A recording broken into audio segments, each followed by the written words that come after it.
मैंने और मेरे छोटे भाई ने एक ही समय पर अपनी बीस्ट वाइफ को चुना। उसने बिना सोचे समझे खतरनाक फाइटिंग स्किल्स वाली सफेद भेड़िए को चुना और मैंने तरस खाकर सर्कस की आधी मरी हुई जलपरी को अपना बनाया। और वो सफेद भेड़िया इंसानों से नफरत करता था और भाई उसे काबू नहीं कर पाया। दूसरी तरफ मेरी जलपरी इतनी केयरिंग थी कि उसने मेरे सालों से अपाहिज पैरों को अपने जादुई आंसुओं से बिल्कुल ठीक कर दिया। ये देखकर भाई जलन से अंधा हो गया। उसे डर था कि मैं खानदान की सारी वसीयत हड़प लूंगा, इसलिए उसने मेरा कार एक्सीडेंट करवा दिया। पर किस्मत देखिए, मौत के बाद मैं सीधे उसी दिन जिंदा हुआ जब हमें बीस्ट वाइफ चुननी थी। पास्ट में लौटते ही इस बार भाई ने फुर्ती दिखाई और तुरंत उस आधी मरी जलपरी को चुन लिया। उसके इस अजीब बर्ताव और जलपरी को देखने के अंदाज से मैं समझ गया कि साले का भी दूसरा जन्म हुआ है। कमजोर जलपरी को देखकर पापा ने मुंह बनाया और भाई को डांटा, क्या तुम पागल हो गए हो? ये तो नरकट से भी कमजोर है। ये हथियारों के बिजनेस में तुम्हारी क्या खाक मदद करेगी? पर भाई अड़ा रहा, मुझे यही पसंद है। हम दोनों सगे भाई हैं। पर 12 साल की उम्र में जब दुश्मनों ने मुझे और माँ को किडनैप किया था तो मैं पैर गंवाकर व्हील चेयर पर आ गया और माँ मारी गई। पापा मेरी माँ से बहुत प्यार करते थे। माँ को न बचा पाने के गुस्से में पापा ने मुझे दिल से निकाल दिया और भाई को वारिस बनाने लगे। मैं ज्वांग खानदान का एक अपाहिज और बेकार मोहरा बनकर रह गया था जिसे सब रौंदते थे। आज भाई ने जिद करके पापा को अपनी पसंद के लिए मना लिया। पैसे जमा होते ही कर्मचारियों ने जलपरी रॉबिन की लोहे की भारी जंजीरें खोल दी। वो कमजोर और जख्मी हालत में भाई के आगे घुटनों के बल बैठ गई। वो सिर पटक कर बोली, छोटे मालिक, मेरा नाम रॉबिन है, मुझे बचाने के लिए शुक्रिया, मैं जिंदगी भर आपकी वफादार रहूंगी। भाई ने मुस्कुराकर उसे गले लगा लिया और उसे अपनी कामयाबी समझने लगा। यह तमाशा देखकर मुझे अंदर ही अंदर हंसी आ रही था। मेरे मूर्ख भाई, उस जलपरी की ये मिठास और वफादारी सिर्फ एक नाटक है। वो अंदर से बेहद जहरीली है। उसे खजाने की तरह संभाल कर रख, अब मेरी बारी थी। मैंने सीधे उस खून से लथपथ सफेद भेड़िए की तरफ इशारा किया जो पिंजरे में घायल होने के बाद भी पूरी ठसक और रौब से खड़ा था। लोग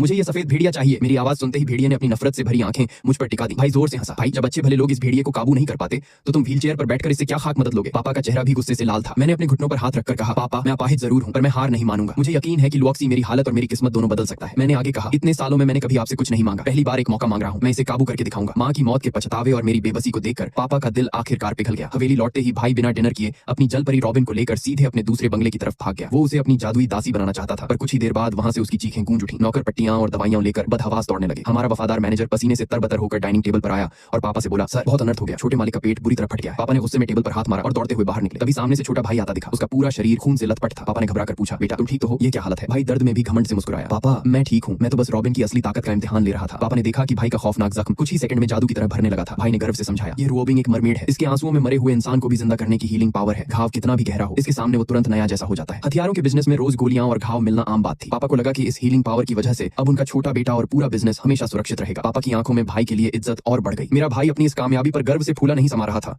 और मुझे व्हील चेयर पर देखकर मन ही मन हंस रहा था। पर वो यह भूल गया कि जलपरी के आंसू तभी निकलते हैं जब उसे असहनीय दर्द दिया जाए और दर्द का यह खेल बहुत लंबा चलने वाला था।